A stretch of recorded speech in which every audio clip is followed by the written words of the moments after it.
নমস্তিকায় বন্ধুরা, আমি সাখাওয়াত হোসেন বাবন আপনাদের সবাইকে জানাচ্ছি অনেক অনেক শুভেচ্ছা। আমাদের এই চ্যানেলটি শুধুমাত্র গল্প পিপাসী যে সকল বন্ধুরা আছেন তাদের জন্য।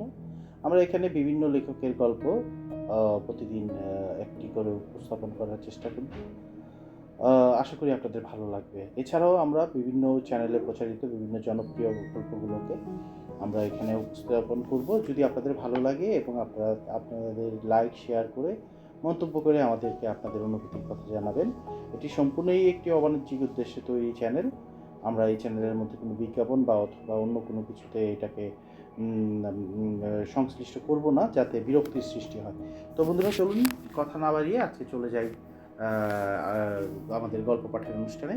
তো আজকে যে গল্পটি আমি প্রথম পড়ব, সেই গল্পটির নাম হচ্ছে ইবলিস, এবং সেটি আমার নিজের লেখা একটি গল্প। গল্পটি লিখেছিলাম 1998 সালের শেষ দিকে। তো বন্ধুরা, চলুন আমরা শুরু করি। দাউদকান্দি থেকে ঢাকায় আসতে কোনো অবস্থাতেই 2 থেকে 2.5 ঘন্টার বেশি সময় লাগার কথা নয়। সেখানে বয়স্ক মানুষের মতো পথে ধুকে ধুকে বাসটা যখন ঢাকায় এসে পৌঁছলো, ঘড়িতে তখন কাটায় কাটায় রাত 2:30 বাজে। জগলুরা কয়েকজন বন্ধু মিলে গিয়েছিল দাউদকান্দি এক বন্ধুর বোনের বিয়েতে। যাবে না করেও সবার চাপাচাপিতে শেষ পর্যন্ত আর না গিয়ে পারেনি জগলু। বাংলায় একটা প্রবাদ আছে, অনুরোধে ঢেকি গেলা। কিন্তু জগলুর কাছে এখন মনে হচ্ছে সে অনুরোধে ঢেকি নয়, কামান গিলেছে। আর তা হজম না হয়েছে বদ হজম। ওর বন্ধুরা সবাই বিয়ে বাড়িতে রয়ে গেছে, আগামীকাল অফিস আছে বলে জগলু তাড়াহুড়ো করে চলে এসেছে। জগলু একটা তেল কোম্পানিতে মোটা বেতনে চাকরি করে। সেখানে শুক্রবার ছাড়া অন্য কোনো দিন কোনো রকম ছুটি নেই। বছরের শেষে 30 দিনের লম্বা ছুটি। শান্তি পরিবহনের বাসটা যাত্রাবাড়ি আসতেই বেশিরভাগ যাত্রী নেমে গেল। সায়দাবাদেও নামলো আরও কয়েকজন। জগলু নামলো টিকাটুলিতে। ওর বাসা নারিন্দার মুনির হোসেন লেনে। বাসটা ওকে রাজধানী সুপার মার্কেটের সামনে পুলিশ বক্সের কাছে এসে নামিয়ে দিয়ে একটানে চলে গেল গুলিস্তানের দিকে। বাসে তখনও বেশ কয়েকজন যাত্রী বসেছিল। জগলু বিরক্তি নিয়ে ছুটে যাওয়া বাসটার দিকে কিছুক্ষণ তাকিয়ে থাকলো, তারপর মনে মনে বলল, হারামজাদা। ইদানিং ওর এই একটা বদ অভ্যাস হয়েছে, যখন তখন মনে মনে যাকে তাকে গালাগালি করে। অনেক সময় নিজের দেয়া গালিতে নিজেই চমকে ওঠে, তবে এতে এক ধরনের তৃপ্তি বা আরাম পাওয়া যায়। ব্যথার উপর আলতো করে মালিশ করলে যে ধরনের আরাম পাওয়া যায়, অনেকটা সে ধরনের আরাম। জগলু এর নাম দিয়েছে পরিবেশ বান্ধব তৃপ্তি। পথে বারবার বাসটা খারাপ হওয়াতে এমনিতেই জগলুর মেজাজটা তেতে আছে। তার উপর পথঘাট এরকম জনশূন্য দেখে ওর মেজাজটা আরো খারাপ হয়ে গেল। মনে মনে ও গজগজ করতে লাগলো, এর কোনো মানে হয়? এভাবে বিয়ে খেতে যাওয়ার কি দরকার ছিল? বন্ধুদের উদ্দেশ্য করে জগলু মনে মনে 3 অক্ষরের একটা গালি দিল।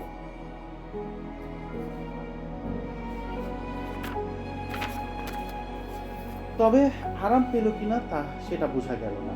ব্যাগ দুটো পায়ের দুপাশে রেখে পকেট থেকে রুমাল বের করলে ও মুখ মুছল।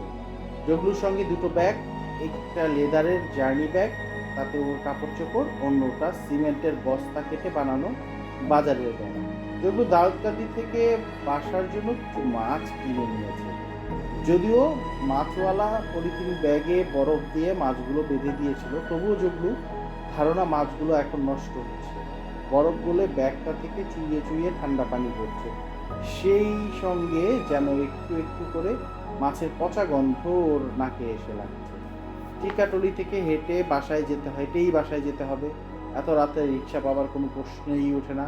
পথঘাট একেবারে জনশূন্য, শুনশান। কোথাও কোনো লোকজন বা প্রাণী নেই। আকাশে বিশাল একটা চাঁদ মেঘের সঙ্গে লুকোচুরি খেলছে। যেগুলো হেঁটে হেঁটে পুলিশ বক্স থেকে খ্রিস্টান কবরস্থানের পাশের রাস্তার মুখে এসে দাঁড়ায়। ওর হাতের বাম পাশে খ্রিস্টান কবরস্থান, ডান পাশে বলদা গার্ডেন।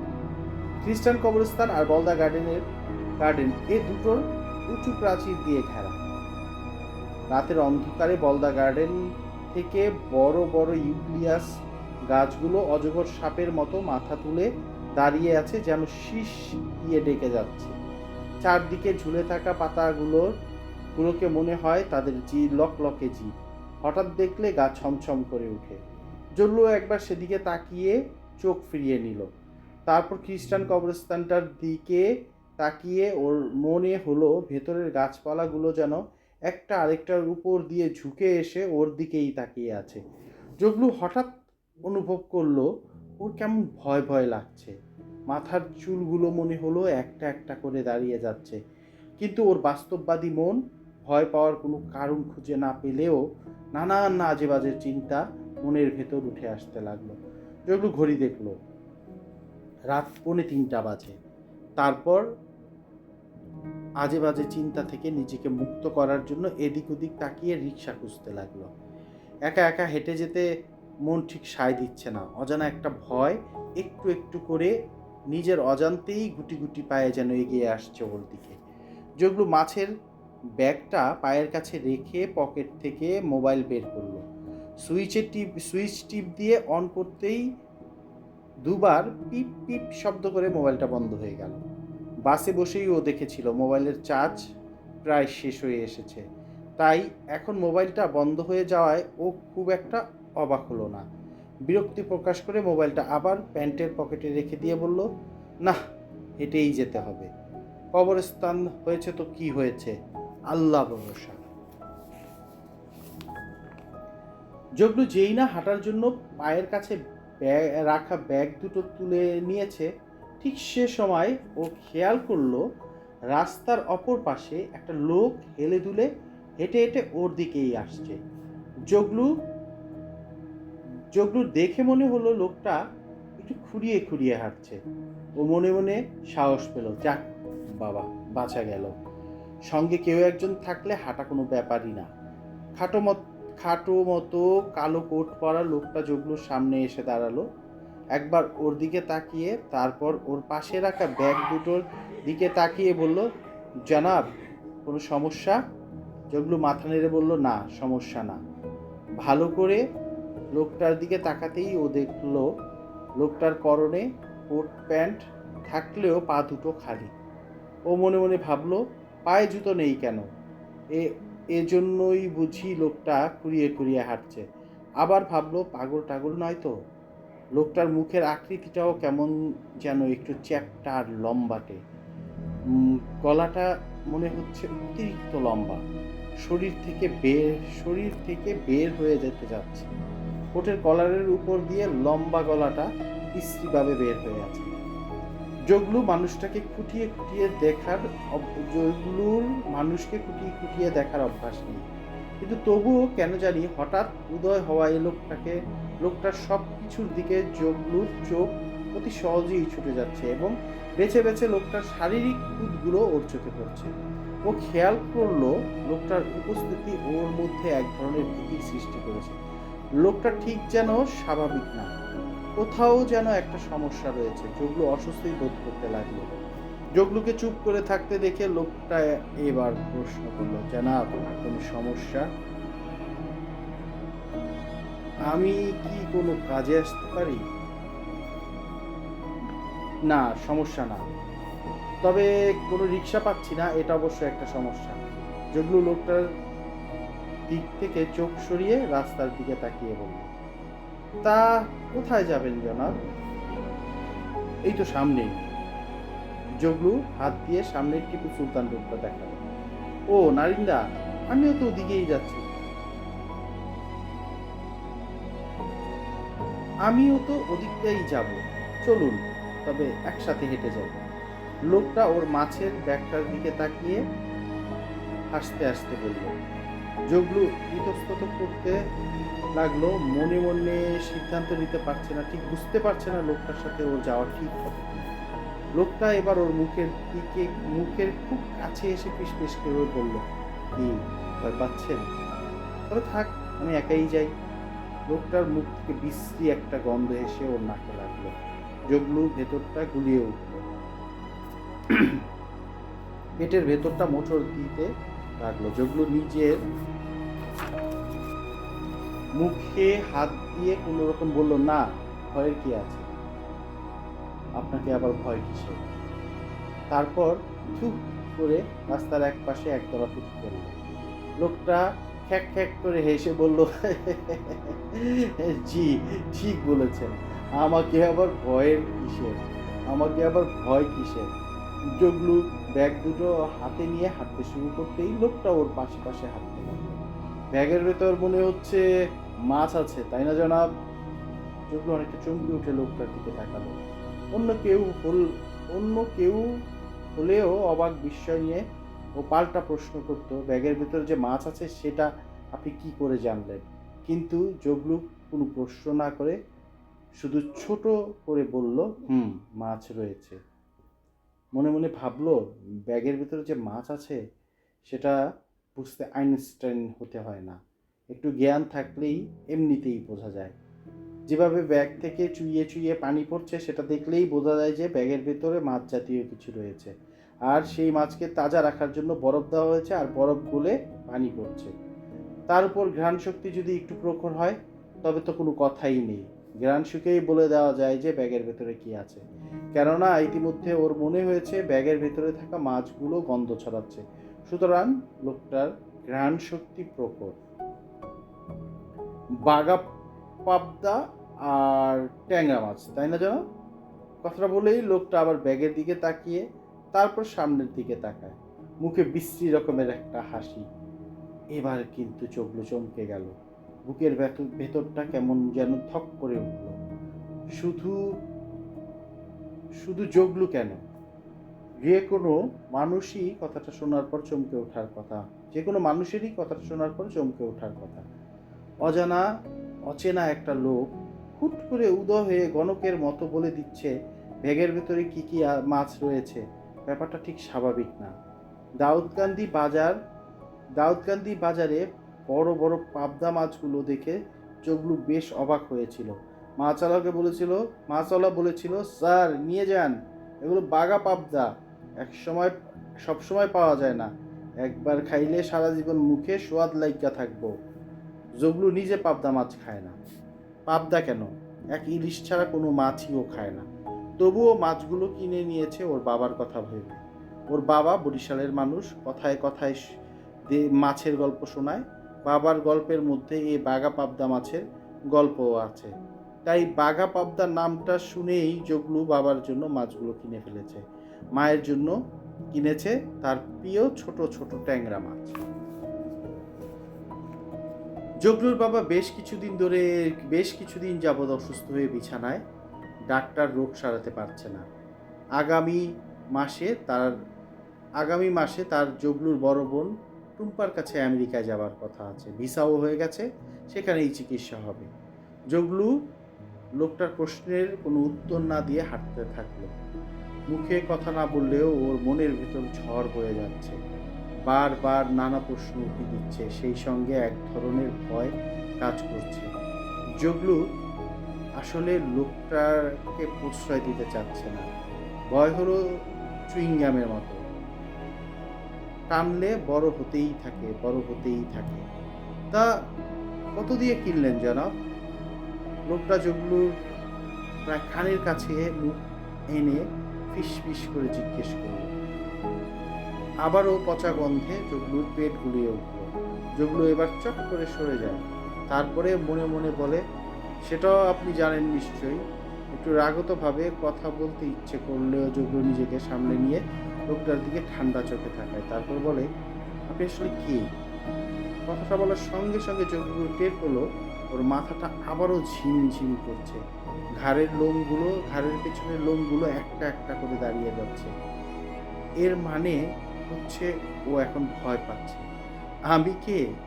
জগলুর প্রশ্নটা রিপিট করে লোকটা খ্যাক খ্যাক করে হেসে ওঠে, শেয়ালের মতো। সে হাসির শব্দ চারিদিকে ছড়িয়ে পড়ে। ঠিক সে সময় রাস্তার দুপাশের সোডিয়াম বাতিগুলো নিভে যায়।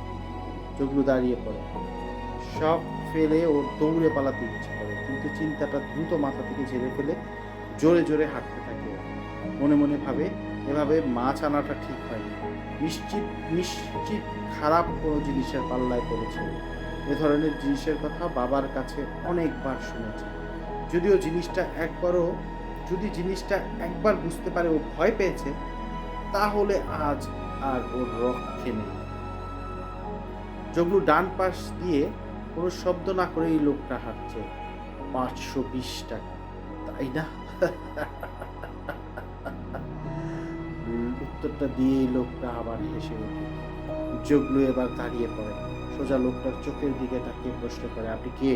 কি চান? কেন আমাকে ভয় দেখাতে চাচ্ছেন? জগলুর চোখ মুখ শক্ত হয়ে গেছে। মনে মনে ও আল্লাহকে ডাকছে আর বলছে, আমি ভয় পাবো না, আমি কিছুতেই ভয় পাবো না। হাঁটতে থাকো, হাঁটতে থাকো। তোমার পরিচয় আসলেই জানতে চাও? লোকটা চট করে থেকে তুমিতে নেমে আসে। জগলু সে আগের মতোই বলে, হ্যাঁ জানতে চাই, বলুন আপনি কে, কি চান?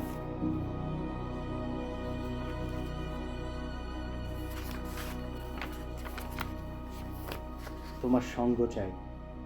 আবারও সেই খ্যাক খ্যাক হাসির শব্দ। আমি আমি কে? আমি ইবলিস। চেনো? চেনো আমাকে? দেখো তো ভালো করে, আমাকে চেনা যায় কিনা।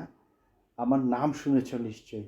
লোকটা হাসতে হাসতে বলে, হাসি যেন আর থামতে চায় না।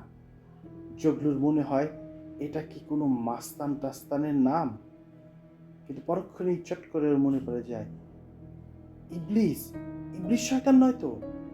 জগলু কোনো রকম তোতলাতে তোতলাতে বলে, দেখুন দেখুন, মজা করবেন না, এখন মজা করার সময় না। ইবলিস তো কোনো মজা করে না, যা করে বুঝে শুনেই করে।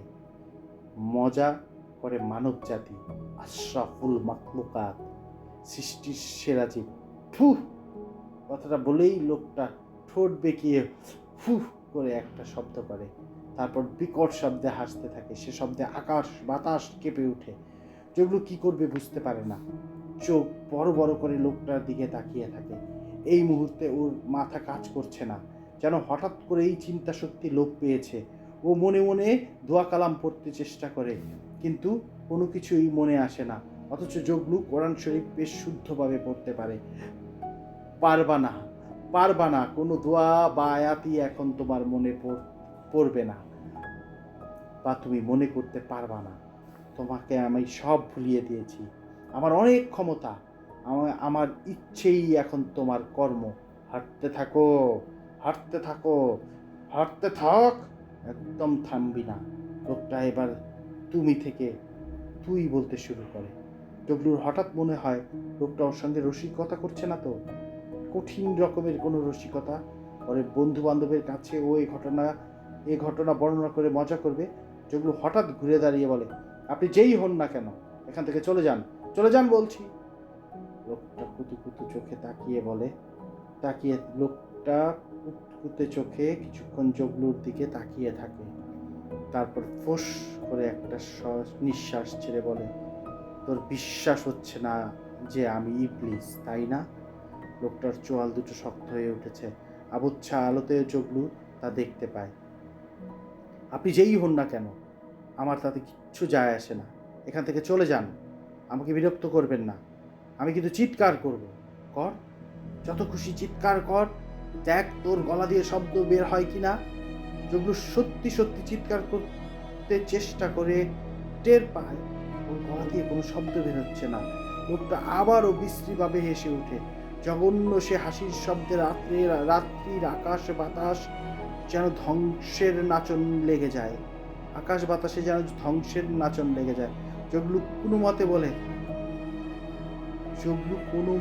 বলে, তোর বিশ্রী হাসি নিয়ে দূর হ শয়তান।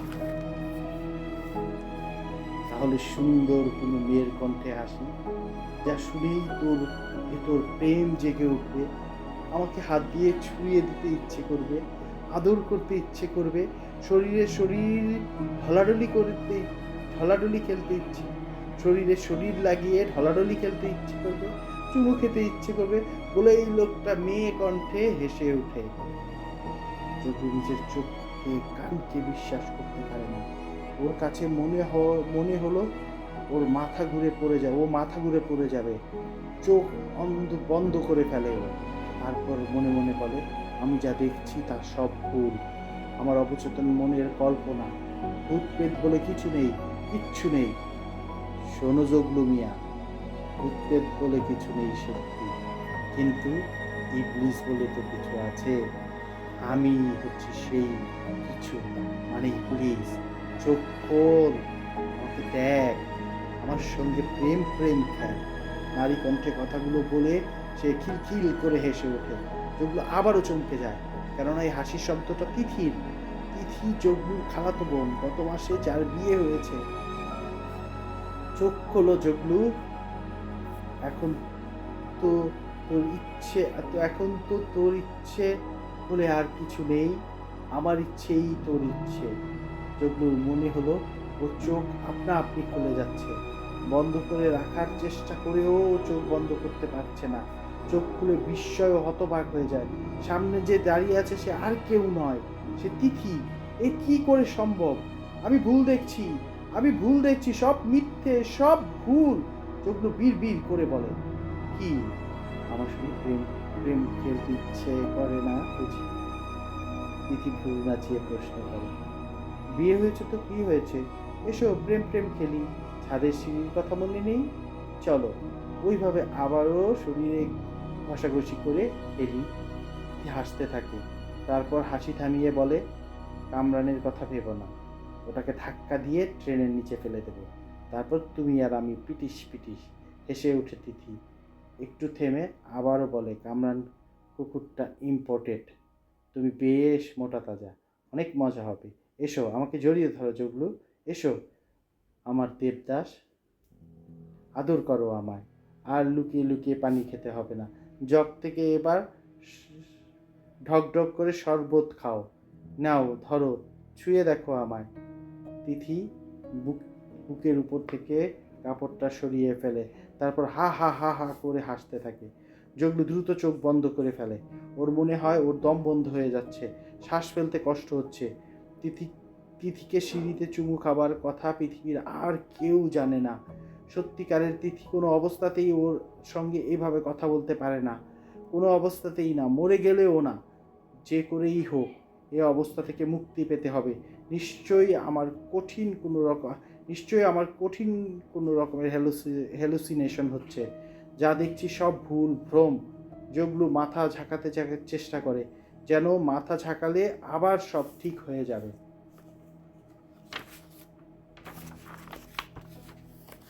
কোনো কিছুই ভুল না জগলু, তুমি যা দেখছো সব সত্যি।